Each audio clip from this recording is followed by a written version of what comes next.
Hey peeps, welcome back. We're talking Love After Lockup, Life After Lockup, Season 5, Episode 43. Hey, before we get into the video, please do me the honors of subscribing to my channel, hitting the notification bell so you can always be notified when I post new content, hitting the thumbs up because that does wonders for my channel, and share. Thanks. All right now peeps, let's get into this episode. It starts out with Bianca and Daniel. Oh gosh. Listen, I really hate to say this. Actually, no, I don't hate to say this. I dislike her more and more every episode. I don't know. We TV, Love After Lockup, Life After Lockup. Please don't bring her back. We are done. Okay, we're tired. Anyway, Daniel's parents stopped by to see him. He's been out of jail for a full 24 hours, one whole day, okay? His parents stopped by. They want to take him shopping, spend a little time with him. They don't live there, so they have flown in to spend time with him, and now they just want, a little alone time. I was a bit confused, though, because when Daniel goes to hang out with his parents, they go to Plato's Closet. They're doing a little shopping. And he wants to know what his mom thinks of Bianca. And she tells him that she thinks she's a nice girl. However, she's concerned that Bianca may also have a problem with drinking. She is truly concerned about Bianca's relationship with alcohol. She doesn't think that she's mature enough to be in this relationship with this young man who has a history of being an alcoholic and a drug addict, which is completely understandable. If I was his mother, there is no way that I would be able to feel comfortable with him being with this young woman. He then tells his mom that he'd like to get her an engagement ring, even though he doesn't want them to get married right away. I don't think there's any reason to get this girl an engagement ring. His mother says, I think that you're rushing it. You should wait a year or two. I think you should wait 5 before trying to get married to this young lady. Then he tells his mom that she doesn't want to take birth control and she doesn't want him to wear condoms and she doesn't want to take the plan B. And they had the unprotected sex the night before. His mom was absolutely right. When she tells him, she says, listen, what were you thinking? That was a pretty dumb decision for you to have sex with her without using a condom. It absolutely was. It made no sense whatsoever. It also makes no sense to get officially engaged to her when you have no intentions of marrying her, and you also just got out of jail a day ago. You've never been with her outside of prison. You don't know her. She is already giving you examples of how inconsiderate, selfish, and completely entitled that she is. Meanwhile, while they're out shopping and looking at rings at the Plato's Closet, Daniel's cousin Robert is supposed to be entertaining her and making sure that everything is good. He decides to take her to a bar. And originally I say to myself, is this a setup?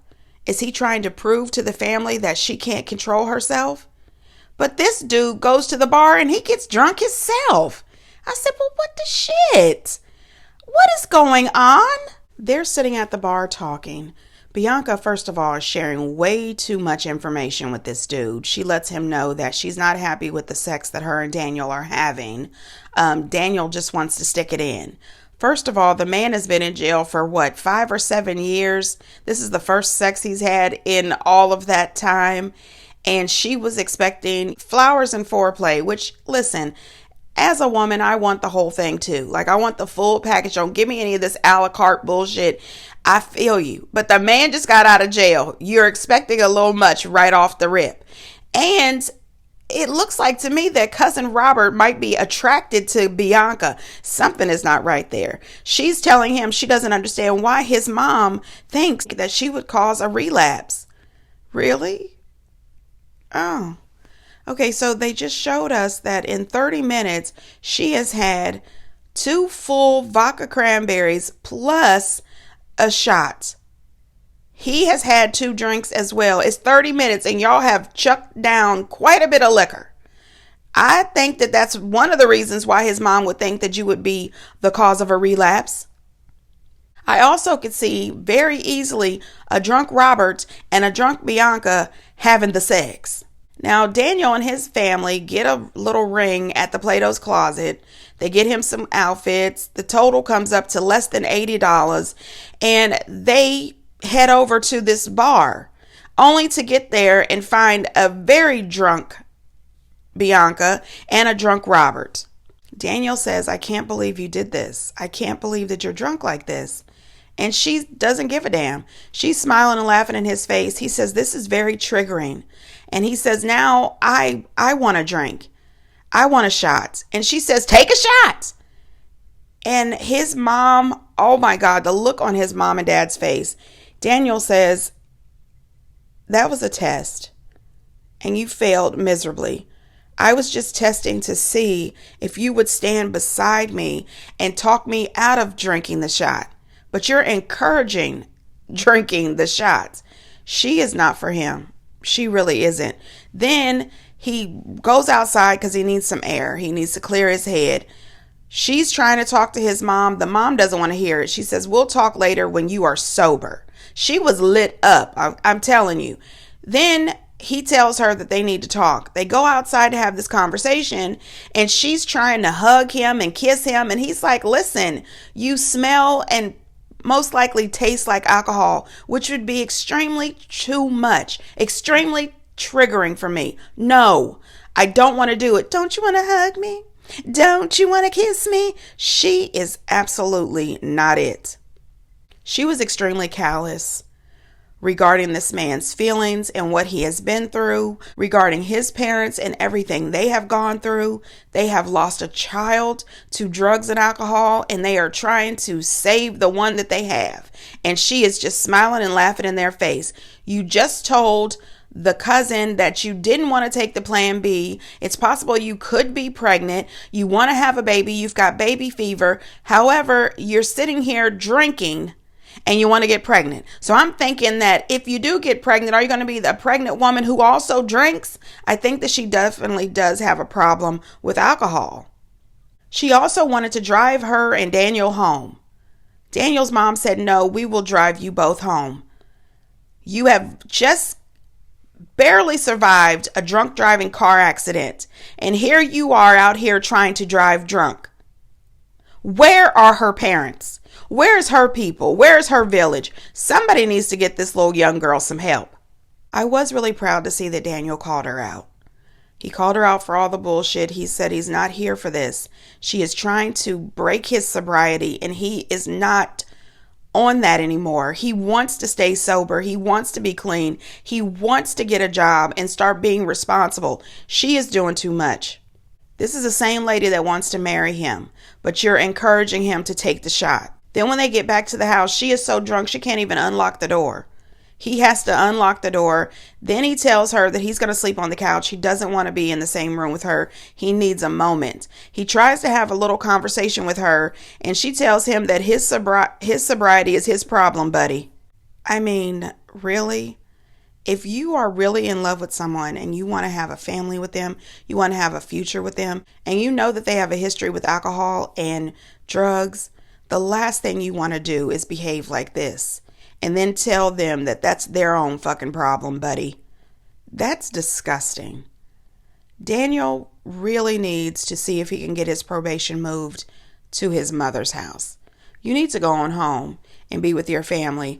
If you don't really pay attention and get rid of this girl, I would hate to see him fall off the wagon and be, drunk and out here in the streets again. Daniel seems like a level-headed young man. He definitely deserves better, and he needs to stop playing around with Bianca. Justine and Michael. Now, honey, Michael is walking down the street. He is still angry. He is still upset. He is mad as hell about the broken phone. And he says that he's going to take their TVs off the wall. He may even turn the circuit breaker off in their room because he is so pissed off with their behavior. I said, really?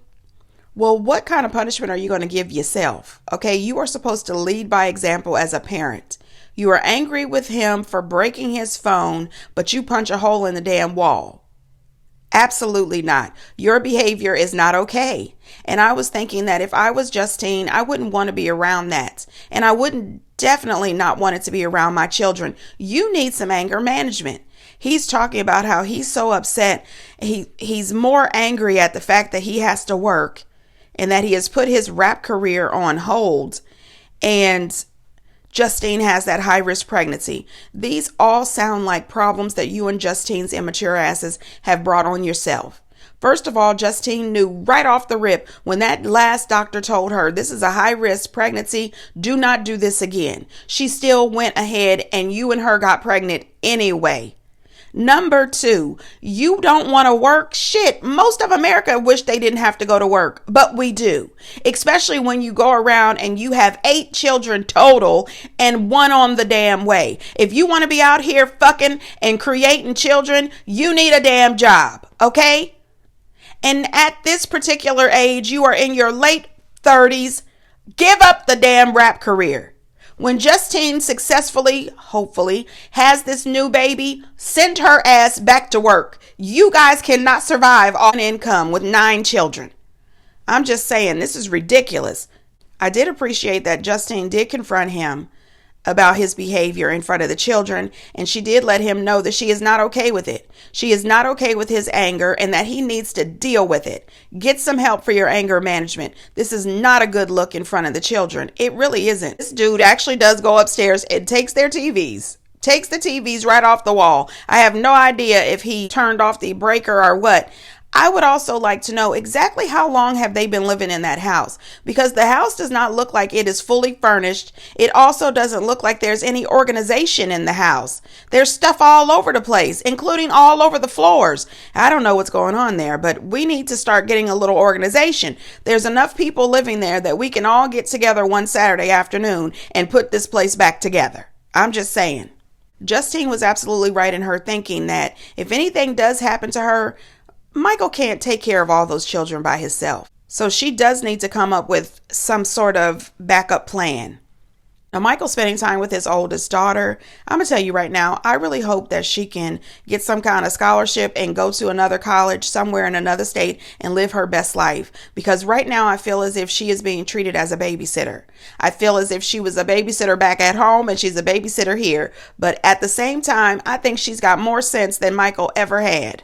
She tells him she doesn't understand why him and Justine got pregnant, knowing that it was a high-risk pregnancy. It was extremely irresponsible, and you have all these children that you need to take care of.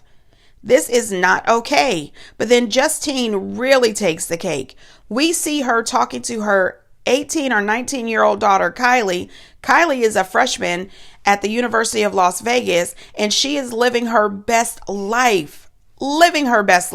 Being single. Justine makes some kind of comment that she wished she could have done that, but she got pregnant with Kylie or had Kylie when she was 17. Then she proceeds to tell Kylie that she would like to leave her brothers to her and 50-50 custody of baby Manhattan and the new baby if something should happen and she should die during childbirth. I said, what the fuck? What? This is why I say that Kylie and Melanie both have more sense than their parents. Why would you ask this young lady who is on the verge of finding herself and living her best college years of her life to take responsibility for those children? And if you don't truly trust Michael, why would you be pregnant by him again? Why would he even be there as the stepfather to the kids if you can't trust him to take care of them? You just sat there with your daughter and told her that you wish that you could have reached your goals. But now you want to stick her with 4 children? This is a no-go. I did appreciate that Kylie told her, she said, Mom, I don't want to do that. I like my life the way it is. Her life is just starting. Absolutely not. Justine, you're going to have to come up with a backup plan that cannot be your daughter. This is a huge burden for an 18 or 19-year-old to raise 4 children. And how? You would make her a single mom of 4 kids at age 18 or 19. I think that Justine and Michael really need to sit down and figure this out. They need to start reaching out to both of their parents, other family members as well. They mentioned on their first episode back that they didn't even tell either one of their parents that they were pregnant again. And I think it's because they know that they're going to get a whole mouthful. This is too much. Get down in the comments, you guys. What did you think about Michael and Justine's daughters and Justine asking Kylie to raise the children? Kim and Joey. Joey has been out of jail for 2 months. They are still waiting for the DNA test to come back. It still looks like he is catering to the child that he thinks is his. That's just my opinion. I don't know. Get down in the comments and let me know what you think. Kim says that they'll send her an email or they'll also get something in the mail. I think that Kim could be lying and checking and stalking that mail like nobody's business, because I don't think she wants her husband to know that that child may possibly not be his, because she's going to have to go to court. She's going to lose that child support if it's Joey's. And Joey, he don't have shit. Anyway, we find out that Joey doesn't like grown-up food. He just likes chicken nuggets, which, she can just get him a Happy Meal with the other kids' Happy Meals at McDonald's. That's fine. Save a little money, get 3 Happy Meals and go on about your business. Kim says that she's still out looking for houses. Her and Joey have been out with a realtor looking for houses, and one of the houses that they showed was just covered in wood paneling. That house must have been built in the 70s. I don't love wood paneling. I'm just gonna put that out there. Anyway, the other house had a couple dead mice in the sink, and I said, that realtor would be fired. You are out here showing properties, trying to sell properties, and you didn't care enough to arrive, stage the property, and, remove the dead mice in the sink. No, ma'am, I don't want to buy shit from you. Get the hell out of here. You're fired. Okay? Oh, my God. Kim is having a hard time finding a place. She's already told us she makes $15 an hour, and she's looking at these expensive homes. She looks at Joey and tells him that it's time for him to get a job. Girl, please, it's past time for him to get a job. He should have been looking for a job 7 weeks ago. This makes no sense. I don't give a shit where he works. He should be somewhere taking somebody's order or working in someone's warehouse. He should be doing something besides sitting on her couch eating all the damn chicken nuggets. He got 166 excuses as to why he can't work. He only knows how to do HVAC, but he doesn't want to be crawling under somebody's house. Like, he's got complaints. And then he says he needs to have a job where he makes $1,000 a week. No, that's not going to happen for you. And as a matter of fact, anything that you make is better than what you're making now, which is nothing. Okay? What you're making now is debt for Kim. Okay, get a damn job. He looks at this woman in the face and tells her, we're just going to have to get by. We've been getting by. No, you've been getting by. You've been getting by on the back of her work and her child support or whatever it is. Kim, you need to cut it. Really. Then he goes and does this job interview, and the guy tells him that the job pays $16 an hour. I said, not quite $1,000 a week, buddy, but it's more than what you were getting. However, he's not getting this job. He tells the owner the truth, and I appreciate that, about his extensive criminal background, as well as his drug problem. And, he's not getting that job. The owner was really nice and told him that it's possible that maybe they could find something for him to do in the office. And I get that. With his extensive record, and he steals and all of that stuff, identity theft and everything, I wouldn't want to send him out to people's homes. So maybe he'll get a blessing and they'll hire him, in the office doing something. Also, does anybody else think that he looks like he's high or he's wasted, like he's on that stuff? I don't know, but I would think that Kim would just snap out of this infatuation that she has for him. Send him back to his mama's house. Melissa and Louie. Well, shit. Louie is out on the hunt for an engagement ring for Melissa with a couple of his friends. And he goes to all these top-of-the-line jewelry stores. What he needed to do was head his ass over to Zales or Kay's, maybe even Jared's. Get over to some place that's not this. Okay, he says that he saved up $10,000 to $12,000 and Melissa wants a 2-carat ring. Well, every place that he goes, these rings for 2 carat at these fancy places is over $20-some thousand. He can't afford that. And then the guy says, well, I can get you a 2 carat beautiful diamond that's lab created. And he says, oh, she already told me that she doesn't want anything fake. Well, I looked it up, and I'm telling you, I would take a lab created diamond.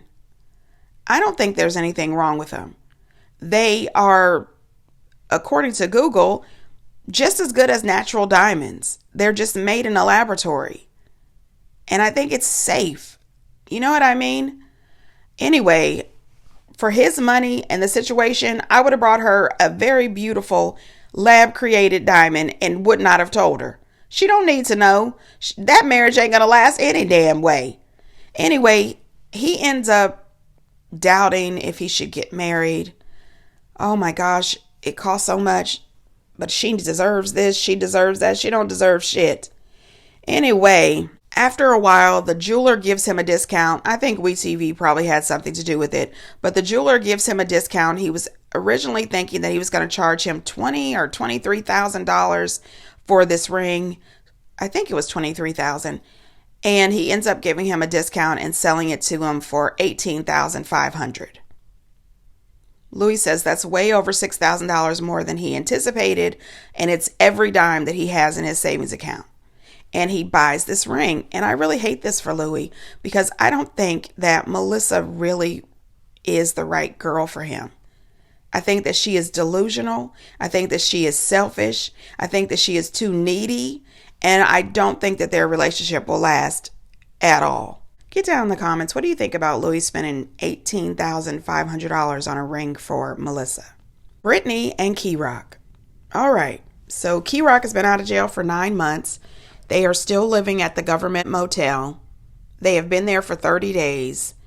This is almost like prison. This tiny little motel room would have caused me to have a complete anxiety attack. They have a curfew. They're not allowed to be out of the room after 9 o'clock. They can't have visitors there or they'll get kicked out. They're just living there, living out of a suitcase and eating fast food every day. And it's tearing Britney's stomach up. And I just couldn't do it. I would not be able to do it. I don't know if they have a little refrigerator in there. Can they bring in an old-fashioned cooler with some ice? I was thinking maybe a hot plate, something so that you can make regular food and stop living off of fast food every day. It just seems terrible. I just couldn't imagine. They head off so that Britney can see her probation office. And Kerok says that he is paying $500 a month for that car, $650 a month for their car insurance, and $1,400 for the condo in Texas that they're not living in. And I said, what? Where is this money coming from, number one? And number two, why are you paying $500 a month for that car? You need to downsize. And $650 a month for car insurance? What kind of history do you have? Like, why is that much? And then later we find out that Britney has to be on probation until the year 2030 or until she pays off her $10,000 restitution. I don't understand. She's been out for a while. There is no way $10,000 would be holding me on probation. If this dude can afford to pay $650 a month for car insurance and $500 a month for a car payment, y'all should be able to take care of this $10,000 real quick. This just seems weird to me. Then out of nowhere, we find out that Kerok is off probation. All he wanted to do is to get a transfer to Texas, but they decided to just drop him off, probation altogether. He's free to leave whenever he wants to. However, Britney cannot leave. Her probation was absolutely denied.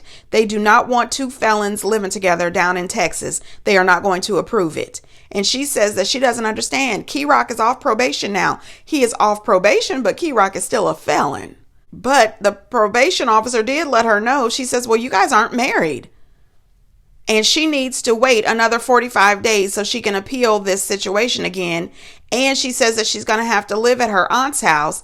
Kerok is going to go ahead down to Texas, and that's exactly the best idea. Kerok, if they're holding that apartment for you and they're also holding a job for you, then you absolutely need to go down there, get to work, and get your apartment so you can start setting everything up. So when Britney is finally free, she can come down there. And she's going to be staying with her aunt for 45 days. And the probation officer says that she needs to be on her aunt's lease. Well, I don't think so. No, ma'am. Your problems are not my problems. You and Kerok had absolutely no business setting up the entire family to move out of state and not be approved for this transfer. You have set this up for yourself. You have caused these problems for yourself. And now your aunt needs to let you live with her for 45 days and add you to her lease? Okay. Anyway, I seen in the previews that they decided next episode, it looks like they're going to be just getting married. It'll solve some of the problem. I guess the state of Texas would prefer if they were married. I don't know. Maybe she'll finally get her transfer once they become Mr. and Mrs. I don't know, but I feel like these are problems they created. This is stuff that they should have thought about. Not only that, Kerok's mom should have thought about this too. You both are on probation. Are you allowed to leave the state? Has it been approved? Those are just, normal questions. Get down in the comments. Let me know what you think. Zeruiah and Troy. Oh, God, I hate this couple. First of all, it seems like every freaking episode, as soon as they come on the screen, the first thing you hear is Zeruiah yelling. She's yelling all the time. It's the screaming for me. She comes in and she says, I heard your phone. Who are you on the phone with? Who are you texting? Are you kidding me? What? I would never be in a relationship with someone like that. My phone makes a noise and you need to know who the hell I'm texting. What? Her insecurity would drive me out. Her insecurity and all the yelling, that would cause me to leave instantly. There is no way in hell I could be in a relationship like this. Then she insists that he goes with her to see her psychic. And he says, I've never been to a psychic before and I don't really want to go. But she was there for me when I was in prison. I'm going to be there for her. And he's going to go ahead and go with her to see this psychic. I thought it was odd. The psychic says that she doesn't read tarot cards. She's an actual psychic medium. But she uses tarot cards. And when she's giving her readings, she's not reading like a medium. I mean, I watched the Long Island Medium. I've seen stuff. You don't see the Long Island Medium flipping tarot cards. She's reading like she's reading a tarot card. I don't love this Patrice lady. It's like she's just making shit up. And I was with Troy when he said that he was getting extremely annoyed because he says it's not that hard for you to pull a card and then say what the card means. It's ridiculous. But what really threw me is when she brings up that there's a lady from Troy's past, and then Zeruiah just jumps up and runs out. Oh my God, he's cheating on me. I know he's cheating on me. Oh my God. Oh my gosh. She runs outside and she's like, I need to know. Are you cheating on me? Are you talking to other women? Oh my God, that's my question. Are you cheating on me? Like, she flips out. He's constantly texting, so he's got to be cheating on me. I can't. She is so weird. I just don't love this. You are the one who cheated. You've always been cheating. According to the story, you met Troy because you went to prison to visit your husband. Then you started dating Troy. You were married to your husband. Then you cheated on him while he was in jail. You are the problem. You are going off on this man about cheating over something a fake psychic told you. At some point, she was like, there's a dark force around us. You are the dark force. The dark force is you. This man is never going to have peace as long as he's with her. And then the way that I saw the both of them behaving on social media, and they continue to behave like this on social media, both of them are two toxic ass people who deserve each other. I don't understand this. And then they're talking about this nonprofit like it's their moneymaker. They need 50 kids to join this. Why would anybody join? If anybody in that community knows that the two of you have this nonprofit agency and we've seen your behavior on social media and on Love After Lockup, why the hell would we ever entrust our children over there with you too? They go to visit her parents. Her dad is trying to convince Troy to come and join, the church. He's not coming, Daddy. Just pray for him and let the Lord work because he's not ready. And your daughter is nuts. When she mentions that she's been going to see a psychic, I thought her dad was going to lose it. I mean, they are not here for this. Her parents, something is weird about the two of them as well. I don't know what the hell is going on. This whole family is crazy as hell. At Love After Lockup, please leave us the hell alone with these two. Let this be their last season. I'm sick of them. Oh my gosh. Get down in the comments, you guys. What do you think about all these couples? They are odd. I'm sick of all of them, to be honest. But really, what do you think about Zeruiah and Troy? Get down in the comments and let me know. And until next time, bye.